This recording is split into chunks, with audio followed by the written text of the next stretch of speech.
Muy buenas tardes, tengan todas y todos ustedes. Es un privilegio poder acompañarlos el día de hoy en este evento tan relevante para la agenda marina de océanos de México, pero sobre todo del planeta. Quiero agradecer de manera muy particular a la Secretaría de Agricultura y Desarrollo Rural, a la SADER y en particular a la INAPESCA por esta invitación para poder acompañarlos de hoy, el día de hoy. También en Naturalia, grandes aliados de hace muchísimos años con trabajo extraordinario en el país, así como el gobierno de Baja California por la organización de este importantísimo evento el día de hoy. Insisto, es un privilegio poder compartir con ustedes algunos mensajes y lecciones aprendidas del trabajo que hemos hecho desde la Cancillería mexicana en materia de océanos. Mi nombre es Andrew Rose, coordino la agenda de océanos desde la Subsecretaría para Asuntos Multilaterales y Derechos Humanos de la Cancillería mexicana. Y el día de hoy voy a focalizar mi presentación en una iniciativa multilateral conocida como el Panel de Alto Nivel para una Economía Oceánica Sostenible, en donde abordaré los trabajos en una suerte de tres dimensiones. Una, tratar de darles el recuento de la historia, un poco la narrativa del origen, el propósito y hacia dónde va esta iniciativa multilateral, seguida, digamos, de los trabajos y prioridades que se ha planteado en los últimos años y, digamos, algunas acciones prioritarias para los próximos, y finalmente una suerte de reflexiones en torno a áreas de oportunidad e iniciativas en curso, digamos, una suerte de lecciones aprendidas del trabajo que hemos realizado, que estamos haciendo y a eso debemos encaminarnos. Entonces, de entrada, una disculpa por no poder acompañarlos de manera presencial en este evento allá en la hermosa Ensenada, pero haré mi mejor esfuerzo para poder compartirles de manera virtual esta presentación. Me voy a tomar la libertad de compartirles mi pantalla para que puedan visualizar esta presentación. Nuevamente, un honor estar aquí en el Foro Internacional de Economía y Crecimiento Azul. Déjenme ir al primer punto que les comentaba sobre la historia del panel en México. El panel de alto nivel para una economía oceánica sostenible nace por una invitación de la entonces primera ministra de Noruega y el presidente de Palau a un cohorte de diferentes países, a otros 12 países, con realidades y contextos muy diferentes en un planeta heterogéneo, ¿no? Como pueden ver en pantalla, países desde estados insulares en el Pacífico, pasando por el continente africano, tocando elementos de la Comunidad Europea y obviamente terminando en las Américas, en donde Canadá, México, Chile y Jamaica juegan un papel muy importante en este panel. Para darse una idea, en ese entonces el panel tenía una suerte de cobertura geoceánica, geopolítica, de aproximadamente el 30% de todas las zonas económicas exclusivas del planeta. Varios de los países que ustedes pueden ver en pantalla tienen importantes, flotas pesqueras, obviamente transporte marítimo, vocación turística de manera muy significativa, es decir, países con alta diversidad socioeconómica, ambiental, pero también con una complejidad política, atraídos a un panel convocados por Noruega y Palau para avanzar en esta suerte de nueva agenda oceánica. Esta invitación, que ocurre prácticamente a finales de la pasada administración, obviamente se refrenda con una invitación al presidente López Obrador en diciembre de 2018, mismo que él acepta para continuar esta agenda que estaba comenzando en esas fechas, y nombra a la subsecretaria Marta Delgado, subsecretaria para Asuntos Multilaterales y Derechos Humanos en la Cancillería mexicana, como Sherpa de México ante el panel. Sherpa como una suerte de máxima representante del gobierno mexicano ante dicho panel, que cabe resaltar y subrayar. Es una iniciativa multilateral no adscrita a Naciones Unidas, es decir, no está dentro del aparato de Naciones Unidas o responde específicamente a uno de los instrumentos que de ahí emanan, como sería el caso de un tratado, una convención, etcétera, un protocolo, sino es un cohorte de países interesados en mover una agenda oceánica innovadora. Es importante también subrayar que contamos con la participación permanente de Peter Thompson como enviado especial de Océanos de Naciones Unidas al panel para justamente alinear, armonizar, acelerar los trabajos y compromisos que los múltiples países hemos puesto en dicho organismo internacional, ¿no? Me refiero a los compromisos en materia climática, en materia de conservación de la biodiversidad, entre otras muchas agendas que se, digamos, coordinan desde Naciones Unidas. Por todo lo anterior, el panel es una suerte de acelerador, una enzima que nos ayuda justamente a cumplir con múltiples compromisos internacionales, pero desde una plataforma de múltiples países con este espíritu de la mano. Quiero también resaltar que un mensaje principal del panel desde su origen es voltear a ver a los océanos como una suerte de oportunidad, como un área de innovación, en donde transitemos del discurso, la narrativa clásica de los océanos como una víctima a la sobrepesca, al calentamiento global, a la acidificación, al incremento del nivel del mar, a la contaminación de plástico, etcétera, sino lo veamos como una propuesta de soluciones para la nueva agenda oceánica. Y desde el principio, antes de, digamos, de afianzar, de definir una agenda por escrito clara del panel, los Sherpas deciden comisionar a un grupo muy amplio de expertos internacionales, entre ellos varios mexicanos que seguramente están participando en este foro, de amplia trayectoria, para que le dieran al panel el mejor conocimiento técnico, científico posible sobre estas soluciones y el bienestar que podría emanar desde esta nueva narrativa de los océanos.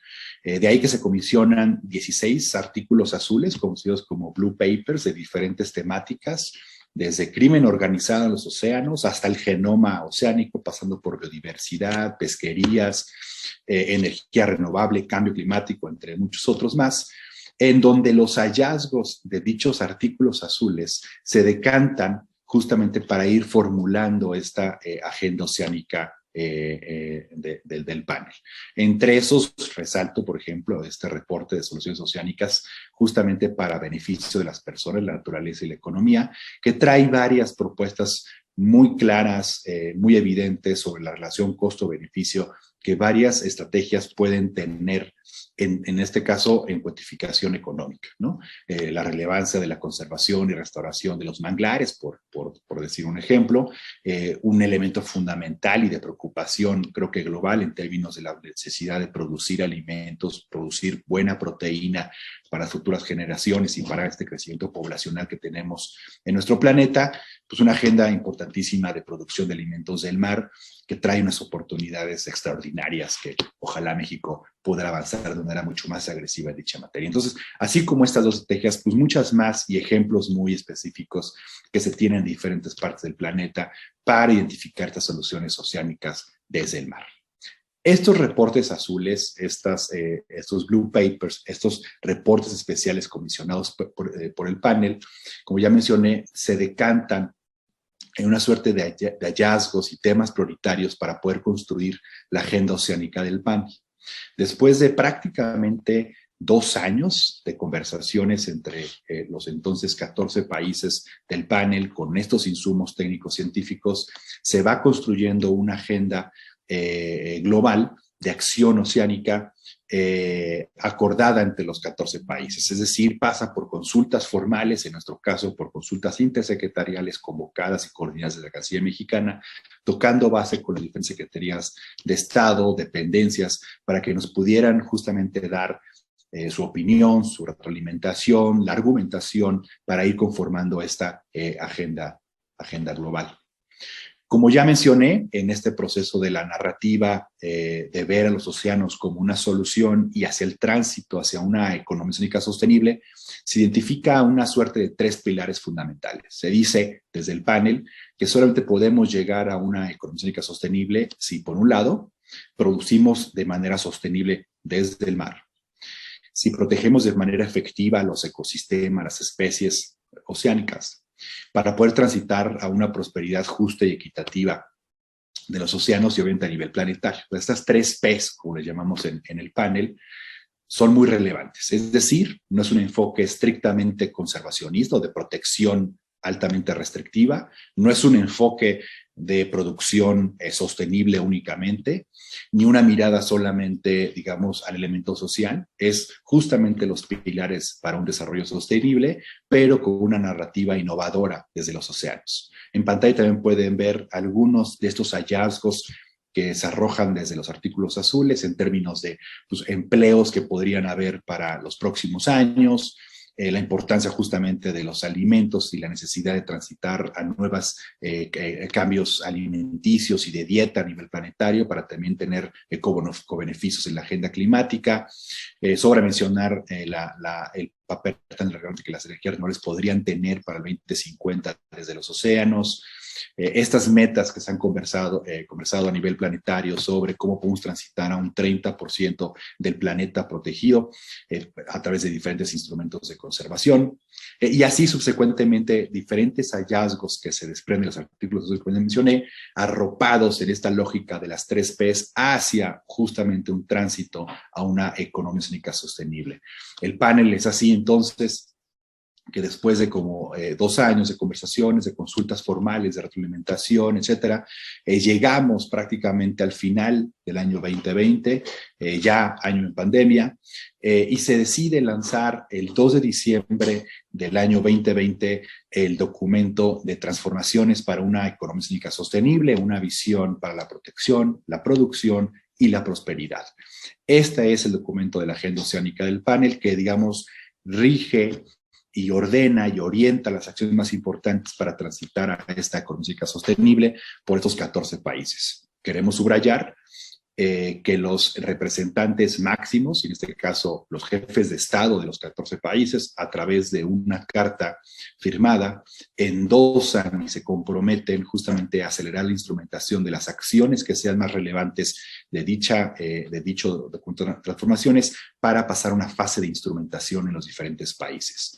Es así que el presidente López Obrador firma una carta que se le envía a los copresidentes del panel, comprometiendo al país en avanzar en esta agenda transformadora para una economía oceánica sostenible.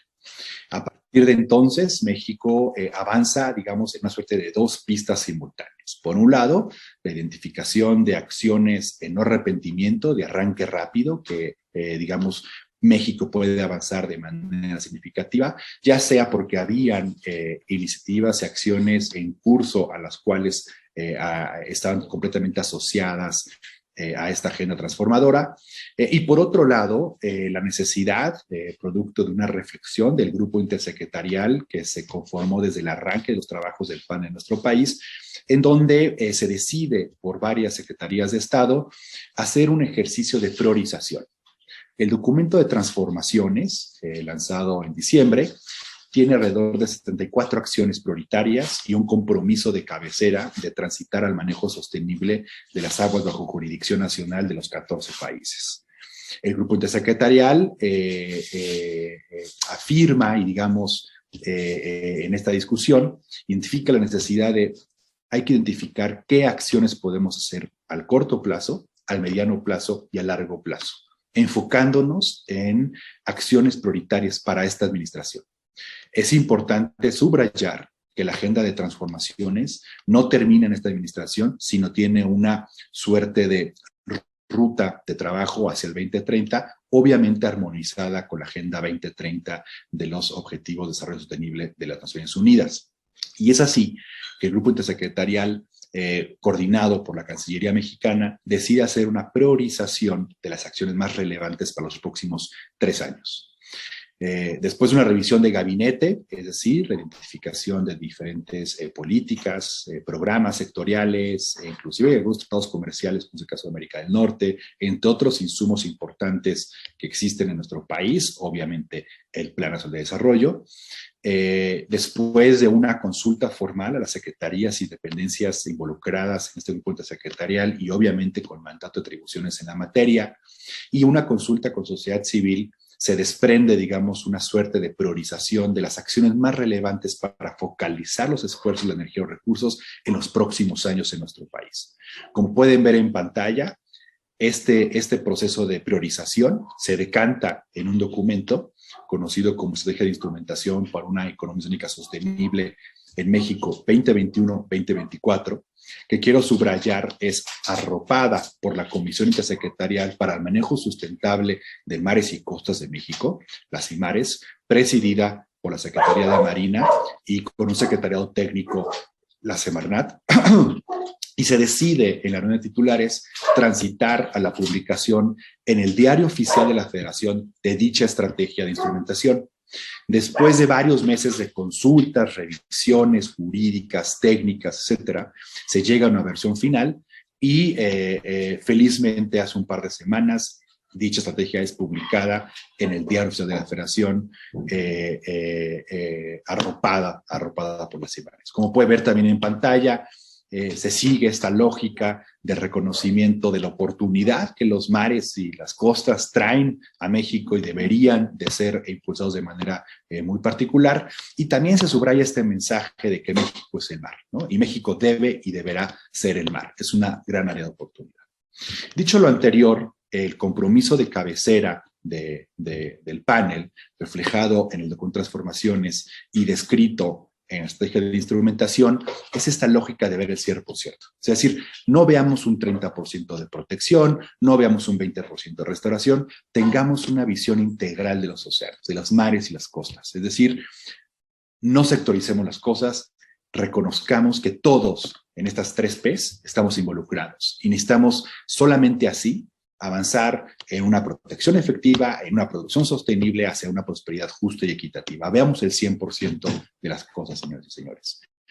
Y el compromiso de cabecera también establece que los países deberán formular planes oceánicos sostenibles para el 2025, justamente para encaminar los trabajos hacia este 100% del manejo sostenible. Ningún país de los 14 cuenta con la definición de un plan oceánico sostenible. Cada país, de acuerdo a su mandato, de acuerdo a su contexto legal, su marco legal, tiene que venir a cuenta y poder decantar la definición particular de un plan oceánico sostenible. Sin embargo, el panel ha puesto en marcha un proceso de reflexión para identificar cuáles son los principios o elementos que deberían contenerse en estos planes oceánicos sostenibles. Si Japón le quiere llamar a su plan oceánico sostenible estrategia, iniciativa, visión, política, etcétera, será decisión de ese país. Y así para Jamaica, Chile, Kenia o en el caso mexicano, ahorita entraremos en conversaciones sobre cuál es la propuesta desde México. Y en esos términos, ir trabajando en este instrumento, digamos, rector, que ayudará a articular la agenda oceánica de los países para cumplir con este compromiso de cabecera. Dicho lo anterior, y después de varias reflexiones y conversaciones, sobre todo en el seno de la Comisión Intersecretarial para Manejo Sustentable de Mares y Costas del país, pues se reconoce que existe un andamiaje ya de gobernanza, que es esta comisión intersecretarial, que esa comisión intersecretarial tiene el mandato y la obligación de actualizar constantemente su política nacional de mares y costas, pero también se subraya de manera significativa que carece de algunos elementos que necesita robustecerse, necesita fortalecerse. De manera preliminar, y por favor tomen esto de manera preliminar, es un borrador completamente para fines de esta conversación, se reconoce que se debe fortalecer el vínculo con los ordenamientos ecológicos del territorio de nuestro país, que se tiene que fortalecer sistemas de información y sobre todo de conocimiento oceánico para México para poder monitorear el avance de dicha política nacional y su impacto y tránsito a estos compromisos internacionales. Se requiere una alineación y armonización de los diferentes programas presupuestarios, digamos de la taxonomía presupuestaria del país. Es decir, existen muchas esferas que hoy por hoy no están incluidas, reflejadas, armonizadas, articuladas a la política nacional de mares y costas que se deben realizar, ¿no? Es una gran área de oportunidad. Sabemos, yo creo que todos aquí presentes, que esta primera versión de actualización de una política nacional de mares y costas, en otras palabras, nuestro Plan Oceánico Sostenible para México, será un ejercicio que deberá constantemente ir en una mejora continua. No hay duda alguna que no será seguramente el mundo ideal, el mundo perfecto, nunca nada lo es, pero el tránsito hacia esa lógica es justamente la oportunidad que trae el panel hacia México. Es por eso que es importante diferenciar entre la estrategia de instrumentación para una económica sostenible y la actualización de la Política Nacional de Mares y Costas como dos procesos diferentes pero complementarios. La estrategia lo que busca es identificar acciones específicas de arranque rápido en los próximos años, así como iniciativas específicas que nos ayuden, digamos, a avanzar a esta lógica de océanos sostenibles para nuestro país. Por otro lado, un documento compromiso de cabecera con una visión más a mediano o largo plazo, justamente para fortalecer nuestro marco legal y avanzar en dicha agenda. Es muy importante ver la diferencia entre estos dos procesos complementarios, pero diferentes. En pantalla pueden ver las acciones prioritarias que se desprende de la estrategia de instrumentación. Esto ya es público en la página de la Comisión Intersecretarial para el Manejo Sustentable de Mares y Costas, las CIMARES, y hay 13 acciones prioritarias que se ponen en pantalla que fueron después de este proceso que ya mencioné de consultas formales, revisiones, etcétera. Resaltar que las 13 acciones se decantan de manera muy natural en el proceso, en el ejercicio de priorización, en donde claramente hay una diferencia entre las 13 acciones y después el siguiente bloque, por lo cual el grupo decide que es digamos, un universo manejable de acciones para poder trabajar en los próximos años. Y si las pueden ver en pantalla, son en realidad los temas más importantes en el país para poder avanzar, ¿no? Agendas como el tema de pesca ilegal, no declarada y no reglamentada, en el país, la importancia de no avanzar en la pérdida neta y aumentar la extensión de ecosistemas marino-costeros en nuestro país, como una suerte de seguridad, el tema de cultura, conocimiento, acciones que no hay duda alguna que hay que orientar la energía en los próximos años. También la estrategia subraya la oportunidad de vincular diferentes acciones y conformar iniciativas que puedan atender varios de estos puntos que acabo de mencionar.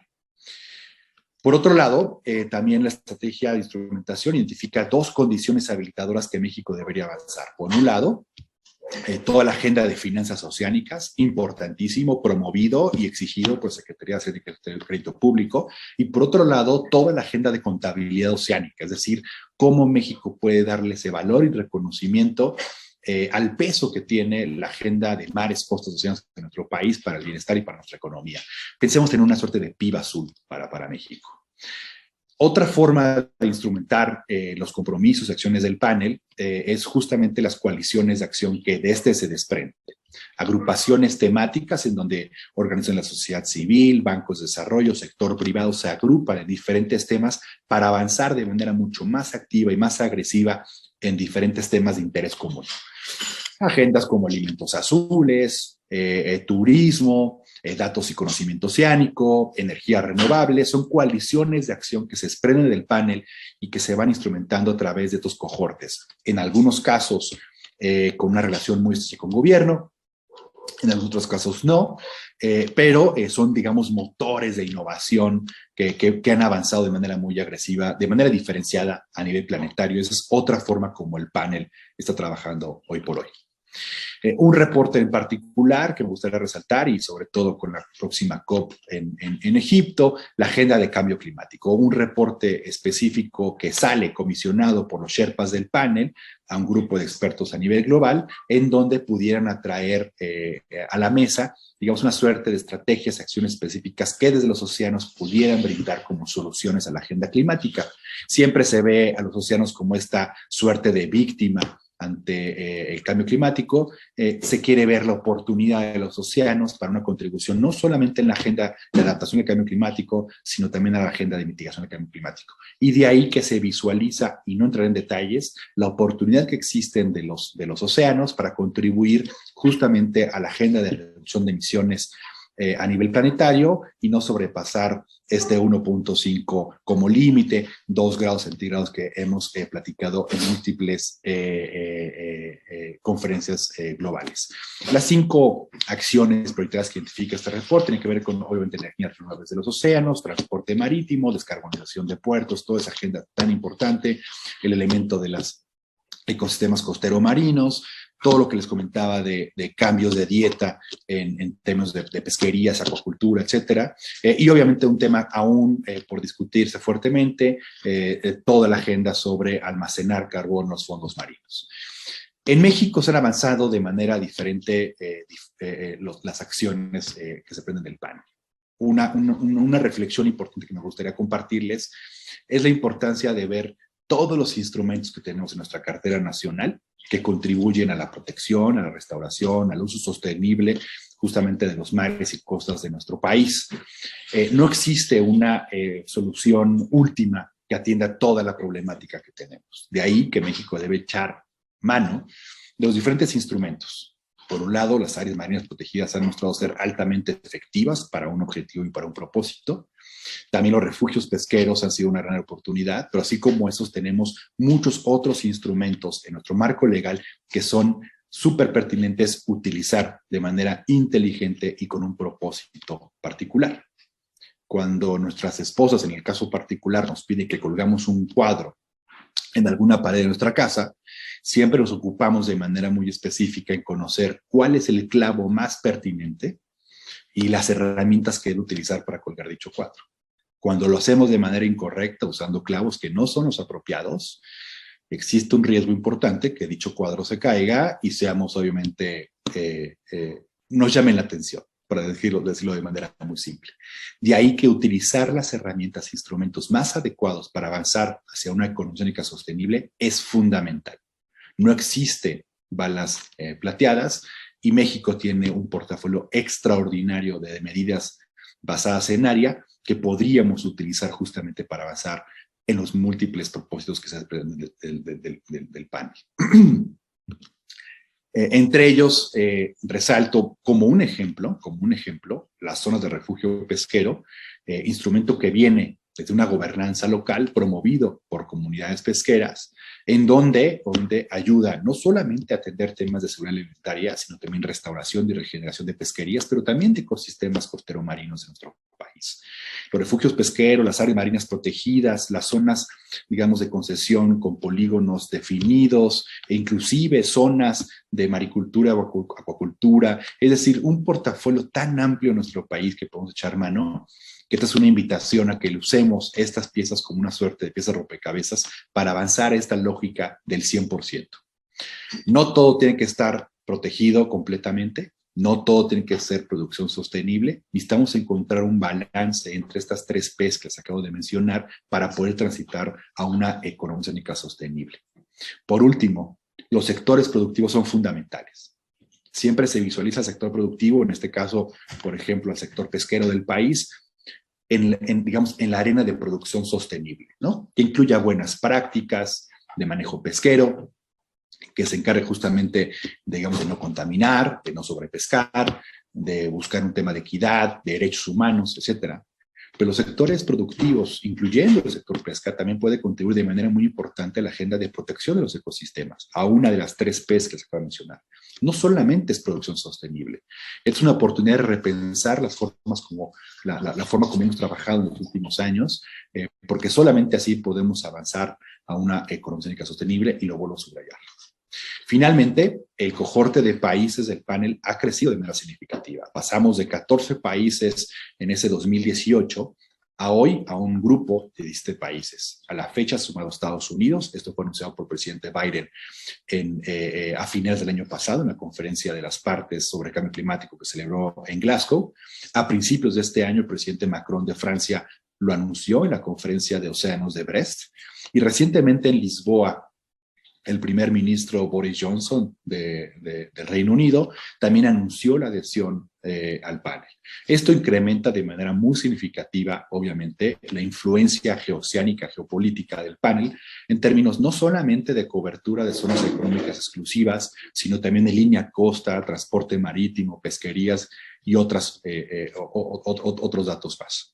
Quiero subrayar, y como pueden ver claramente en pantalla, que Canadá, Estados Unidos y México formamos parte del panel y tenemos todos los tres países los mismos compromisos que hemos asumido.